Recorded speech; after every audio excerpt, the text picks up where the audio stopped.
Do you have muscle or joint pains? Have you ever heard about ginger ointment? That's what you will learn in today's video. We feel pain for many reasons, like tension, excessive physical activities, or even because of sedentarism. To help alleviate your post-workout discomforts or the pains of bad posture, you will learn how to make a ginger ointment for muscle aches. Did you know that this is possible?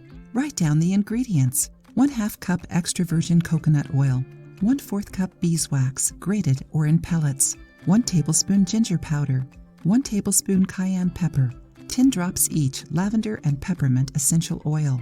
But before teaching you how to make the recipe, let's understand why and how these ingredients work. Coconut oil works as a carrier oil to dilute the essential oils and other ingredients to make it easy to apply the ointment. The recipe uses beeswax because of its powerful natural anti-inflammatory properties. You can find it online or in natural health stores. And what about ginger? We have a video about its benefits. Click on the suggested video if you want to learn more.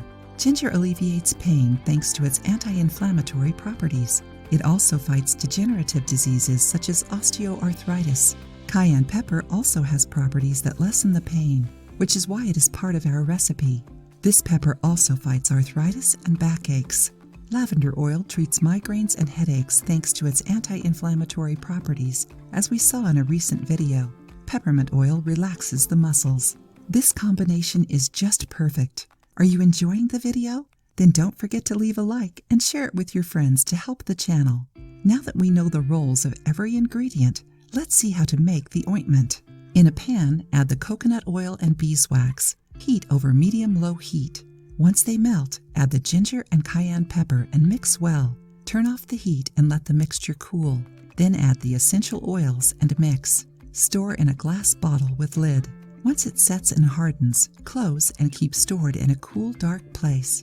Use this ointment whenever you have muscle or joint pains. But remember, do not ingest, do not apply on your face, do not apply over open cuts or wounds. Try it and share your opinions with us. If you liked the video, give it a thumbs up and share it with your friends. For more recipes and tips, subscribe to the channel.